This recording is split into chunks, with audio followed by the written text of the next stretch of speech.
On behalf of the AfD Group, Mr Farage. President Hollande, despite your own views, you are doing rather a lot for the Eurosceptic debate in France. The decision to reduce the retirement age, to increase the minimum wage, but above all, of course, the hate tax, to make sure that all your successful entrepreneurs and now footballers are fleeing France, means that the competitiveness gap between France and Germany is getting wider. That is now being reflected in a flight of capital from French banks. And people are beginning to notice that actually, ultimately, the euro is not just doomed in the Mediterranean, but it is going to be impossible for France and Germany to stay together inside the same economic and monetary union.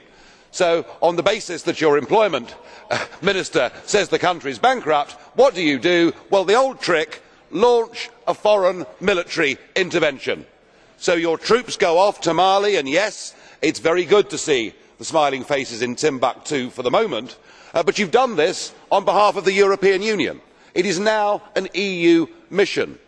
Just 2 days ago, Tony Blair said the European Union is not about peace, the European Union is about power. I think what he meant is the European Union increasingly will be about war, because the response to Mali, the response to it being an EU mission, and we have heard it all round the chamber today, the Liberals urging us to intervene militarily in Syria, support from right and left in this House that the EU should intervene militarily. I have to say this: if you really think that taking on fundamentalist radical Islam in battle is something that we can somehow succeed in, I suspect we will launch ourselves in the same way we have in Afghanistan on a decade of unending, unwinnable misery. I do not want the United Kingdom to be part of a militaristic, warlike European Union, and that is the speech that I have heard both from you, President Hollande, and from most people in this chamber today.